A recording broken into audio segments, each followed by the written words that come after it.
것 같아요. 7번 했고요. 한 번 더 메이크업 할 수 있도록 한 번 더 했고, 그 중간에 고난주간 저녁 기도회가 있었어요. 그죠? 그때 못했고, 그래서 9주 지난 10주 차에 이제 우리 또 고린도 전서를 이렇게 보도록 그렇게 하겠습니다. 바울이 1차 전도 여행을 하고 또 2차 전도 여행을 해요. 2차 전도 여행을 하면서 고린도에 들려요. 고린도에서 상당한 기간 동안 한 1년 6개월 동안 고린도에서 전도를 했어요. 사실 바울의 전도 여행은 2년 혹은 3년인데 여러분 1년 반을 머물렀다는 이야기는 여러분 거기에 대한 애정과 관심이 있는 거예요. 그래서 고린도가 정말 큰 도시거든요. 그래서 이 고린도에 1년 6개월 동안 머물렀다가 다시 안디옥 교회로 돌아오게 됩니다. 그게 2차 전도 여행이고, 2차 전도 여행이 끝나고 이제 3차 전도 여행을 가요. 3차 전도 여행을 떠나면서 어디를 들리게 되냐면 여러분 에베소 지역을 들리게 됐을 때 거기서 여러분 거의 2년 이상을 머물러요. 에베소에서. 그러니까 고린도에서는 1년 6개월 머물고요. 3차 전도여행을 하면 자기가 전도한 지역을 지나가면서 교인들을 또 교훈하고 말씀을 전하고 교회가 견고한가 보고, 그리고 에베소서 와서 에베소에서는요 거의 2년 반을 있어요. 그러니까 그 도시가 여러분 핵심적이고 중요한 도시란 말이죠. 2년 반 동안 있는데 저 고린도 교회에서 2차 전도여행에서 1년 반에 있었던 그 교회에서 소문이 들려오는데 문제가 심각해. 문제가 많아서 이런 문제 저런 문제로 들려와요. 그래서 바울이 에베소에서 지금 있다가 고린도로 갈 수가 없어. 여러분 또 고린도로 가게 되면 에베소 교회에도 문제가 생기는 거예요. 그래서 사람을 보내게 되고 급기야는 편지를 쓴 거예요. 그것이 고린도 전서, 후서 한 4번의 편지를 썼다고 하는데 2번의 편지는 찾을 수가 없어요. 그래서 이제 이 서신을 써보내는 것이 여러분 고린도 전서다. 자, 고린도 지역에 몇 년 있었다고요? 2차 전도여행 때 1년 반 머물렀고, 3차 전도여행 하면서 여러분 길리기아를 통해서 여러분 에베소에 가서 몇 년 있어요? 2년 반 동안 있는 사이에 문제가 생긴 거야. 그래서 그 문제에 생긴 소문을 듣고 나서 이제 편지를 쓰게 된 것이 고린도 전서다. 그래서 아마 바울이 썼고요. 언제쯤 썼을까 하면 AD 한 55년경에 53년에 여러분 다시 3차 전도여행을 출발을 해요. 출발을 하면서 여러분 그 에베소 지역에 이제 거하게 되는 것입니다. 그 에베소 지역에 거했을 때 여러분 두란노 서원 들어보셨어요? 책 장사하는 두란노 서원 말고 에베소의 두란노 서원에서 하나님 말씀을 가르쳐요. 두란노 서원에서 날마다 성경을 강론하니라 그래 놓고 그 다음 사도행전 19장 10절 우리 같이 한번 읽겠습니다. 시작. 2해 동안 이같이 하니 아시아에 사는 자는 유대인이나 헬라인이나 다 주의 말씀을 몇 년이요? 2년 동안 두란노 서원에서 하나님 말씀을 가르쳐요.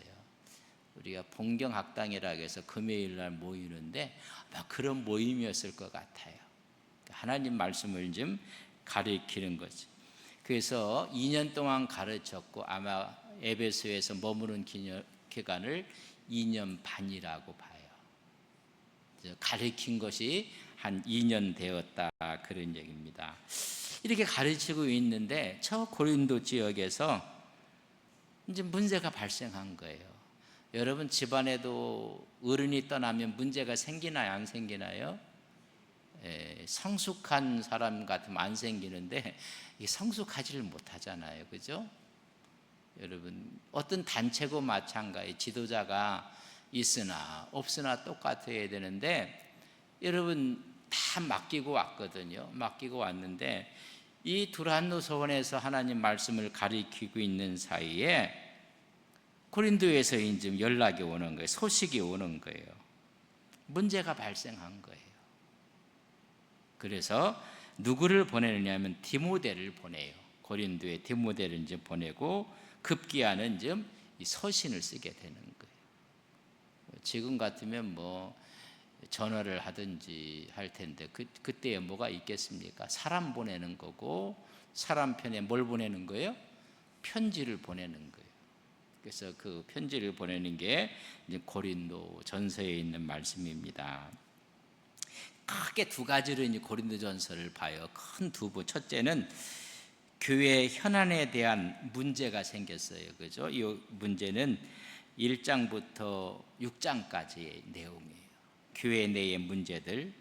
그래서 고린도 교회는 분쟁도 있고 분열도 있고 파당도 있었고 근친 상간에 대한 문제도 있고 소송 문제가 많았고 이런 교회 내의 문제가 교회 내에 뭐 소송이 걸리고 분쟁이 있고 분파가 있고 이게 1장부터 6장까지에 대한 이야기예요.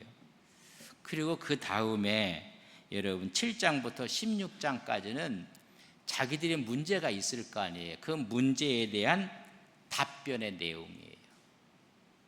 여러분 나는 인생 살면서 아무 문제가 없다 하시는 분 있어요? 그래 이런 문제를 대가를 만나는 거예요. 그죠? 그 문제에 대해서 하나하나 답변하는 모습이 이제 7장에서부터 16장까지 결혼에 대한 문제, 우상 제물에게 바쳤던 이 음식을 먹어야 됩니까? 안 먹어야 됩니까? 뭐 이런 문제, 그리고 부활을 어떻게 이해하고 부활에 대한 문제, 헌금의 문제, 이런 문제들을 여러분 이제 답을 해주는 것이 1장에서 6장까지 교회 내라고 하면 7장에부터는 그들의 문제들에 대해서 답변을 해주는 것입니다. 그래서 교회의 분열, 교회의 윤리성, 또 신앙생활의 현안들에 대한 권면의 말씀으로 채워진 것이 뭐냐면 고린도 전서다, 그런 얘기입니다. 그래서 이건 서간체인데 아주 간결해요. 그리고 아주 논리적이에요. 어떤 사람은 이야기를 하는데 너무 만연체, 논리성이 없는 분들도 있어요. 그래서 이게 보면 아주 간결하고 논리적이고 아주 강해요. 그리고 아주 직선적으로 써요. 어휘들을 사용해요. 이렇게 쓰는 서간체다. 바울이 고린도 교회 성도들에게 보냈던 말씀입니다. 고린도 교회는 1년 6개월 동안 있었다. 애정이 얼마나 있었겠습니까? 그죠? 그래서 바울이 직접 세운 교회예요. 그 교회에 이제 문제가 발생한 것입니다.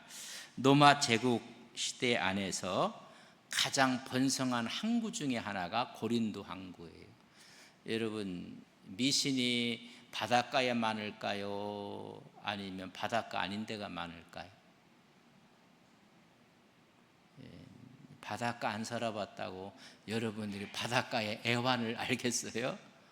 배 타고 나가면 위로 안 들어오는 분들도 있잖아요. 그러니까는 바닷가는 미신이 강해요.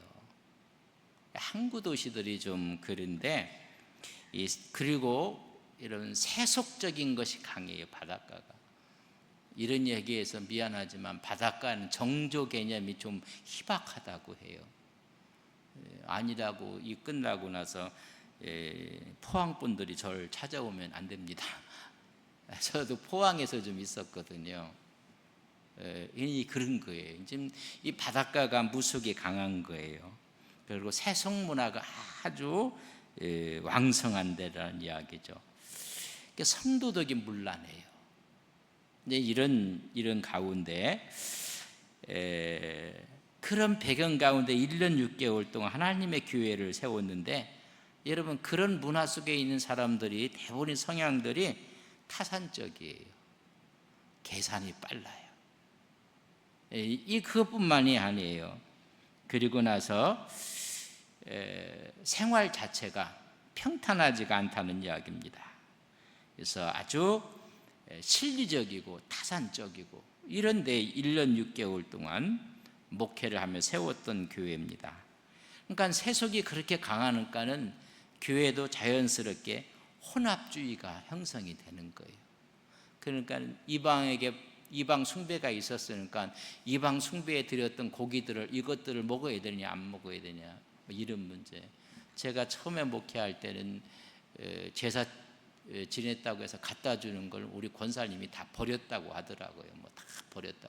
아이고 나를 갖다 주면 내가 잘 먹을 텐데 뭐 거기에 귀신이 붙어 있어요. 여러분 우리가 제사하는 데 가면요 우리가 재수가 없는 게 아니라 그 재주가 재수 없는 거예요. 여러분 우리가 무당이 있는 데를 가면 우리가 아니가 그 무당이 재수 없는 거예요. 왜? 누구 때문에? 우리 때문에. 우리 영향력이 더 크다는 말이에요. 근데 그 제주에서 버린 게 뭐냐면 큰 집에서 제사 지냈고, 그러니까 그 큰 아버지가 있고 작은 아버지가 있고 있는데 그 작은 집에서 큰 집에서 지금 뭐 작은 집에 교회 나오고 큰 집은 안 나오거든요. 근데 작은 집에 갖다 주는 건 다 버렸다고 하더라고요. 이건 아닌데. 그러면 그걸 아는 믿지 않는 형이 뭐라고 생각해요? 그래서 관계가 안 좋아요. 이런 문제가 생긴 거예요. 이런 문제. 그렇다고 해서 뭐 일부러 가서 막 먹고 그러는 얘기는 아니에요. 제가 신대원을 졸업하고 처음에 갔던 교회가 고척교회인데 이 고척동이요 참 맹랑한 동네입니다. 지금은요 이런 그 고척 도미회와 거기에 여러분 야구장이 생기고 개벽을 했어요. 제가 몇 년 전에 고척교회에서 한번 올라오라고 해서 제가 한번 설교하러 갔거든요. 우리 아내하고 같이 갔더니 우리가 살던 고척동이 아니야. 이게 이렇게 많이 변할 수가 없어요. 제가 거기 80년대에 갔을 때는요 아내 없이는 살아도 장아 없이는 못 사는 데라. 뭐 없이는 살아도 아내가 없어도 괜찮지만 장아 없이는 그러니까 하여튼 지방에서 올라가 갖고 없는 사람들이 다 모여 있는 곳이 그곳이다. 그러니까 미신이 강해요. 여러분 참 묘하게 잘 사는 동네가 미신에 강할까요? 못 사는 동네가 미신에 강할까요? 이야기하면 자기 사는 데가 들통이 나니까 그런지 물론 어디가 더 많아요? 참 이게 매여 있는 거예요. 약한 영에 매여 있단 말이죠. 이게 어둠의 영에 매여 있단 말이에요.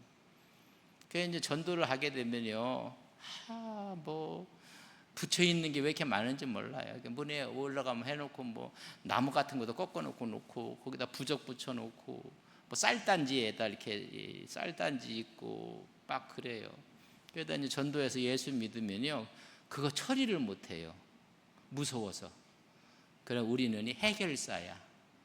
우리 부교육자들은 해결사예요. 그래서 가갖고 다 떼고, 그러고 이제 이렇게 쌀단지 그 쌀 다 갖고 오고, 그 떡 해 먹으면 얼마나 맛있는지 몰라요. 그걸 하나 못 건드리는 거야. 그런 점 이 우상이 강한 그곳에, 그러니까 신앙사과 혼합주의가 돼버리는 거예요. 성적으로는 문란해버리고 무절제, 그리고 경박하고 이런 상황이 있는데, 바울이 1년 6개월 동안 있는 데는 문제가 없었어요. 그럼 바울이 떠나니까는 여러분 지도자의 공백이 있으니까는 여러분 문제가 이제 막 쌓이는 거예요. 각종 문제들이 막 일어나는 거예요. 그저 주님의 성령의 역사가 강하게 하는 곳인데도 불구하고 한 개인의 영향력이라는 건 아주 큰 거거든요. 그래서 고린도 교회가 이제 문제들이 막 각종 오류와 범죄와 그러니까 막 소송건이 막 그런 거예요. 그 결과 교회 내에 파당이 생긴 거예요. 파당이 생기고 교회는 분열하고, 그리고 성도 간은 소송이 막 걸리는 거예요. 소송 문제. 그리고 신앙인으로서의 정체성을 어떻게 가져야 될, 이런 문제들이 이제 생기게 되는 것입니다. 하나님의 성찬까지도 여러분 오류에 막 빠지게 되는 거예요. 무절제하게 실시를 하는 거예요. 이런 전체적인 내용 가운데 좀 전에 내가 교회 안에 있던 문제, 교회 내의 문제들, 또 이런 것들 말씀했는데, 이걸 고린도전서를 그냥 아주 심플하게 하면 1장 1절로 9절은 도입부예요. 그리고 1장 10절부터 16장 4절까지는 본론이에요. 16장 5절부터 20절 마지막 24절까지는 끝맺음과 인사로 딱 끝나요. 그러니까 오늘 우리 도입부라고 하고, 이제 다음부터 할 것이 이제 본론에 대한 이야기. 그 본론 가운데 교회 내의 문제, 그리고 교회 신앙생활하면서 일어나는 문제들, 질의하고 답변하는 이런 문제로 고린도서가의 구조가 그렇게 되어 있습니다. 그 본론 부분에서는 1장 10절부터 6장 20절까지는 교회 범죄와 오류에 대한 책망이에요. 교회 내에서 분쟁이 있고 분파가 있고 소송이 있고, 그 다음에 7장 1절부터 16장 4절까지는 교회 신앙생활에 대한 질의와 답변이에요. 뭐 이런, 제사를 드려야 됩니까? 뭐 제사 음식을 먹어야 됩니까? 뭐 이런 이야기들이에요. 사실 우리에게도 좀 중요한 얘기들이거든요. 그래서 결혼은 어떻게 해야 되고 재혼은 어떻게 해야 되는 건지, 뭐 이런 이야기들, 우상 숭배에 한번 바쳐진 물건들을 우리가 먹어도 되는지 안 먹어도 되는지, 이런 부활에 대한 문제, 이런 문제를 다루고 있는 모습을 보게 됩니다. 그래서 전반적인 주제는 권면하는 거, 권면하는 모습을 볼 수가 있어요. 그래서 이제 권면하면서 문제 하나하나를 해결하는 거예요. 이런 것을 우리는 판례법이라고 해요. 뭐 법이라는 게 있지만 시대를 오고 가면서 그 시대에 어떤 판례가 있었는가, 오늘날 교회가 일어나는 문제들이 있다면 우리는 고린도 교회에 가서 그 있었던 어떻게 해결했는가, 이럴 때는 어떤 결정을 했는가, 이것이 좀 우리 신앙생활의 판례가 되는 거예요. 딴 데서 찾으려고 하지 말고, 성경에 고린도 교회는 복잡 다란한 교회예요. 아주 문제가 심각한 교회예요.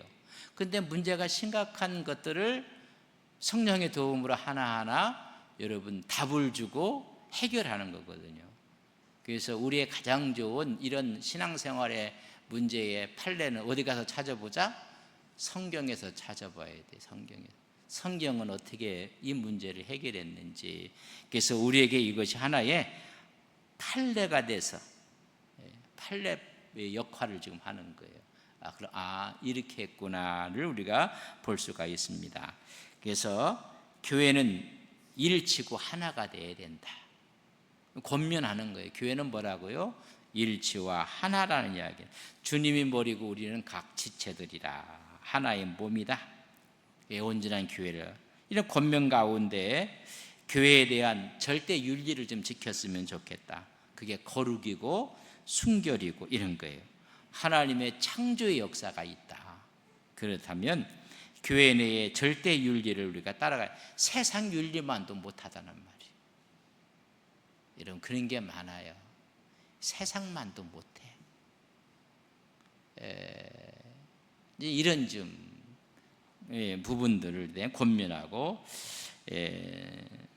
성도들은 몸이 하나님의 성전이다. 고린도서는 너희가 하나님의 성전인 거 알지 못. 이런 권면 가운데 나오는 것이 뭐냐면 성령의 임재에 대한 이야기가 나오게 되고, 결혼의 가치와 그 제한성도 이야기해요. 그래서 타고난 사람도 있지만 그렇지 않으면 이 신성한 제도, 은혜로운 제도를 우리가 따랐으면 좋겠다. 그러나 은사 얘기가 나요. 뭐 은사도 그 은사 때문에 어떤 사람은 받지 못한 것이 해서 막 연연하고 받으려고 하고, 또 그걸 갖고 또 어떤 사람들은 막 재단을 하고 불평을 하고 자랑을 하고, 그런 거 아니다. 은사는 하나님의 교회의 유익을 위해서, 덕을 위해서 주신 하나님의 좋은 선물들을 선용해야 된다. 오히려 은사 받은 사람, 은사 받지 못한 사람을 배려하고 위로해야 된다. 여러분 기억나세요? 우리 늘 푸른 대학 할 때 하도 많이 오셔서 여러분 시험 받던 거 아세요? 시험 봐갖고 합격 불합격을 했어요. 그 시험은 뭐냐면 뽑기 시험을 했어요. 공각. 그러니까 뭐 수학 영어 했다는 얘기가 아니라 이제 공을 뽑아서 합격과 불합격 표시를 해놓고 합격을 뽑으면 합격, 그래서 불합격이 더 많았어요. 그때 내가 불합격한 사람한테는 선물을 좀 드리시라고 해서, 합격한 사람은 원래 교회에 이제 우리가 늘 푸른데 오시니까는, 그러니까 누구를 배려한 거예요? 오히려 입학하지 못하도록 떨어진 어른들, 그런 분들은 선물을 줘서 돌려보내라. 우리는 입학한 사람에 관심이 있는데 이렇게 그러잖아요. 어떤 사람이 떨어지는 것도 있느냐고, 교회가. 우리가 많이 다다익선이라서 많이 해서 하는 것보다는 정예로 해서 잘 섬겨드리자는 의도였거든요. 그러니까 우리가 모든 하는 일들이 그런 거예요. 그래서 이런 걸로 은사에 대한 이야기도 우리가 배려하고 섬기고 이렇게 하는데, 그런 문제, 부활의 문제들, 이런 데 대해서 권면들을 하는 거예요. 그 권면을 드리면 이런 복이 되는 거예요. 그 권면을 안 드리면 몰라요. 제가 뭐라고 얘기할 수 없어요.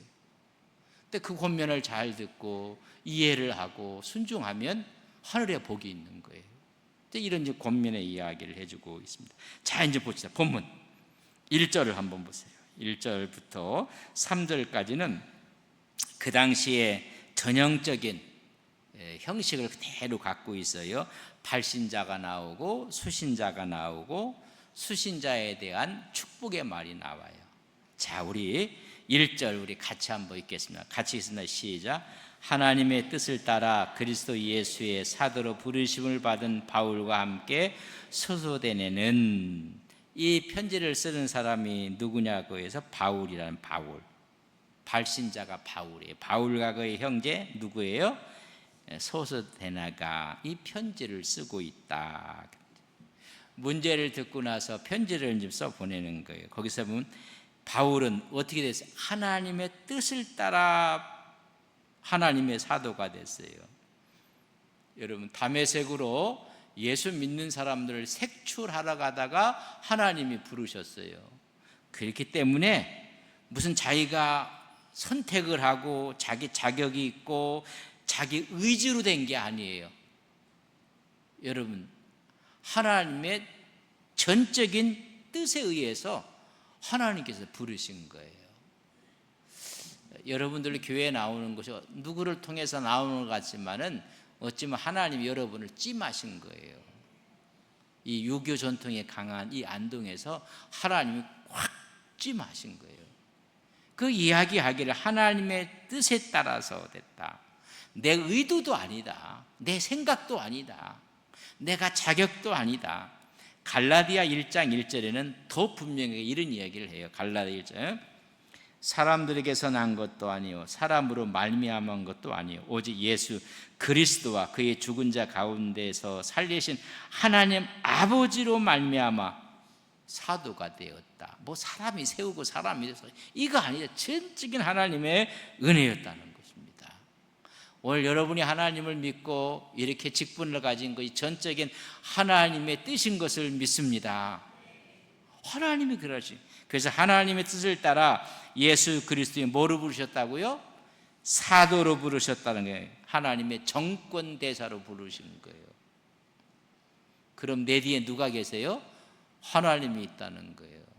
여러분, 하나님 나라에서 우리를 정권 대사로 여러분 세워주셨다는 이야기예요. 아포스톨로스라고 해요. 보냄받은 자, 대리자라는 이야기입니다. 여러분, 사도는 12사도를 이야기해요. 근데 바울도 바나바도 사울이라고 해요. 주의 형제 야고보도 사도라 할 정도로 하나님의 보내심을 받은 사람들이에요. 근데 형제 소스데네와 함께 편지를 쓴다고 했어요. 근데 옆에서 가장 바울을 도왔던 사람이 있어요. 이 당시에도 누군가 하면 아굴라, 브루스길라 기억나요? 전체적인 걸 뒷받침하고 하는데 이 사람의 이름은 빼고요, 이 사람의 이름을 써요. 근데 알고 봤더니 이 사람이 어떤 사람이냐면 저 고린도 교회가 잘 알고 있는 사람이야. 잘 알고 있는 사람이고, 마지막 이 소스데네가 바울의 말을 대서했던 사람일 것이다 라고도 이야기를 해요. 그러니까 친숙한 사람이야. 저 고린도 교회가 잘 알고 있는 사람. 참 이 편지를 쓰면서도 이 지혜로운 거거든요. 모르는 사람이 아니라 잘 아는 그 사람에 대해서 이야기하면서 그 사람을 부르는 거 말이에요. 이 사람은 사도행전 18장 17절에 보면 희당장이라고 나와요. 이 희당장을 누가 알고 있어요? 고린도 교회가 알고 있어요. 그래서 가장 옆에서 자기를 돕고 헬퍼해주는 아구슬라와 브리실라 이름 대신에 이 사람을 쓰는 거예요. 그러니까 바울은 높고 낮음이 없어요. 하나님의 영광을 위해서라면 우리는 왜 내 이름을 뺐느냐고 하고 하면 아유 힘들어요. 이 상황에서는 그분이 필요했기 때문에 그분 이름을 쓴 거예요. 여러분 이해하세요? 왜 내 이름을 또 뺐느냐고 또 이야기하면 그때부터 힘들어. 높고 낮음이 아니에요. 그들에게는 이 사람이 더 효과적이기 때문에 썼지, 아구슬라와 브리스라 이 사람이 더 가깝고 더 직위가 높아서 그런 것이 아니에요. 그러니까 성서를 그렇게 쓰고, 받는 사람이 누군가 2절 우리 같이 한번 보겠습니다. 2절 같이 봅니다. 고린도에 있는 하나님의 교회, 그 그리스도 예수 안에서 거룩하여지고 성도라 부르심을 받는 자들과 또 각처에서 우리의 주 곧 그들과 우리 주 대신 예수 그리스도의 이름을 부르는 모든 자들, 다시 말하면 예수 안에서 거룩하여지고 성도라 부름을 받는 사람들, 그 사람들을 뭐라고 했어요? 하나님의 교회라고 했어요. 이런 교회의 의미도 분명히 해요. 교회가 뭔가 거룩하고 하나님 믿는 사람들, 그 이름을 부르는 사람들이 교회단 말이죠. 그 사람들에게 편지를 쓴다고 얘기했습니다. 예수 그리스도 안에서 거룩하고 성도라 부름받는 자, 바로 그것이 교회예요. 주님의 이름을 부른 자, 그것이 교회예요. 이런 자들에게. 그럼 고린도에서 모여지는 고린도 교회가 있어요. 근데 고린도 교회 더 중요한 것은 믿는 사람들이 교회라는 거예요. 그들이. 자, 이제 저를 보세요. 안동 서부교회 어떤 뉘앙스가 떠올라요? 서울 영락교회, 명성교회, 고린도교회. 이 고린도교회의 별칭이 뭐냐면 방탕아, 그런 뜻이에요. 교회가요, 교회 역할을 제대로 못하는 거예요. 방탕하다. 이런 교회에 대한 우리 마음속에 느껴지는 그 의미가 있단 말이죠. 어느 교회 하면 아이고, 어느 교회 하면 아이고 싸움하는 교회, 그 어느 교회 하면 아이고 볼장 다분 교회, 그 어느 교회 하면 은혜로운 교회, 하나님 은혜가 넘치는 교회. 이런 별칭이 뭐냐면 방탕이라는 별칭을 갖고 있는 게 여러분 고린도 교회. 왜? 우상 숭배가 만연했던 교회에 세워진 교회예요. 죄악이 광성한 교회에 세워지던 교회예요. 그러니까 교회 자체도 방탕하라고 별칭을 붙일 정도로. 우리 안동 서부교회 하면 무슨 별칭을 붙이고 싶은지 여러분 얘기했어요. 안동 서부교회? 네, 행복한 교회. 근데 행복한 교회인데 여러분이 불행하면요, 표어를 바꾸든지 여러분 인생을 바꾸어야 돼요. 그럼 그렇잖아요. 어느 교회 하면 아이고, 여러분 그런 게 있지 않습니까? 우상숭배와 죄악이 가득한 도시에 있는 교회. 그러니까 지도자가 떠나자마자 분쟁, 분파, 분열, 소송, 별의 문제가 다 생긴 거예요. 이런 좀 교회의 모습이에요.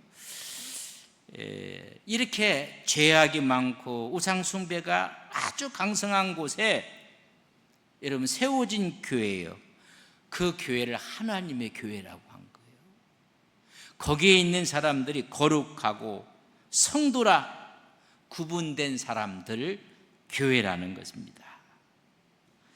성령의 부르심을 받아 예수님의 보혈로 정결케 된 자들의 무리들, 구별된 사람들, 누구 안에서? 예수 안에서. 여러분, 교회라는 얘기.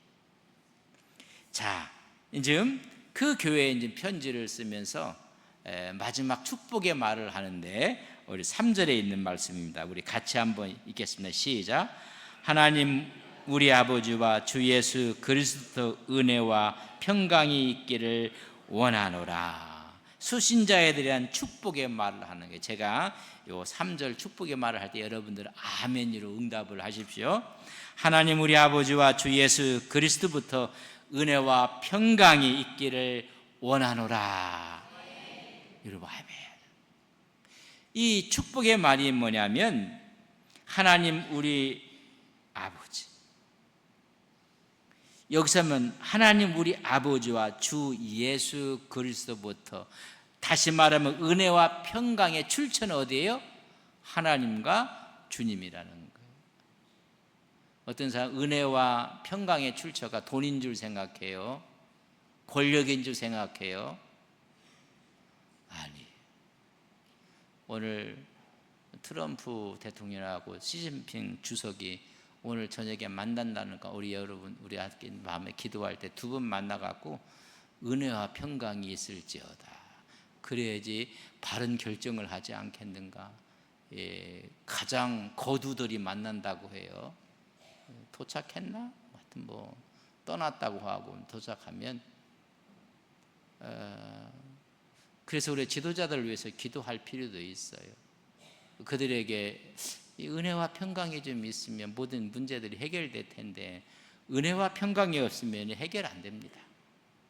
하나님께서 저들에게 은혜와 평강을 하여튼 하기를 뭐래? 은혜가 있으라, 평강이 있으라. 제가 두 가지로 여러분 얘기했을 때 여러분 아멘 하십시오. 은혜 있으라, 평강 있으라. 하나님께서 그들에게, 그 교회는 어떤 교회예요? 썩어가고 있는 교회예요. 문제가 있어서 냄새나는 교회예요. 근데 하나님의 축복을 하는 거예요. 이 저주받을 인간들아 뭐 이런 얘기한 게 아니에요. 가다가 넘어져 갖고 뭐 맞박을 깨라고 얘기한 것도 아니고, 뭐가 있을지어다? 은혜가 있어라, 평강이 있으라. 여러분 축복을 하는 거예요.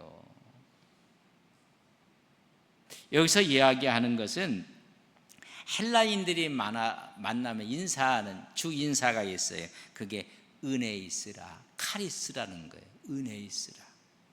그러나 하나님 백성 유대인들이 만나면 인사는 평강 있으라.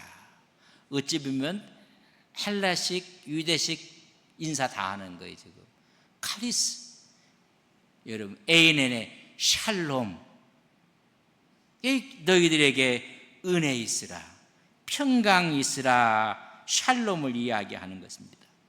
이런 은혜와 평강은 어디로부터 와요? 만군의 하나님으로부터는. 누구로부터 와요? 주 예수 그리스도부터 오는 거예요. 그러면 하나님을 믿고 주님을 믿는다면 우리 마음속에 은혜와 평강이 이미 와 있는 것을 믿습니다. 와 있는지도 모르는 사람들이 있어요.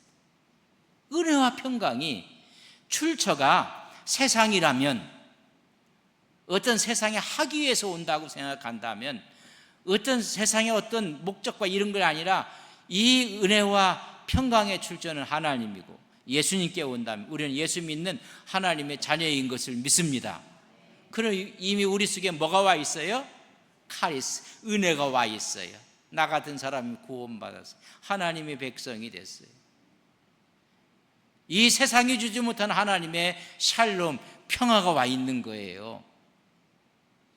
근데 이 출처를 딴 데라고 생각하는 거예요. 딴 것이라고. 이건 돈이라고 생각하고 뭐 부동산이라고 생각하고 뭐 딴 데 찾으니까 은혜와 평강이 없는 거예요.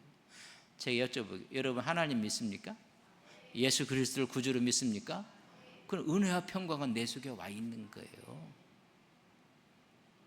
근데 예수를 믿고 하나님을 믿으면서 은혜와 평강이 없다면요, 여러분 기적이에요. 기적. 그래서 예수 믿고 안 변하는 게 뭐다? 그게 기적이에요. 아니, 예수를 믿어도 안 변한다? 이 세상에 이런 기적이 어디 있어요? 저 사람은 예수 믿고도 하나도 안 변했대.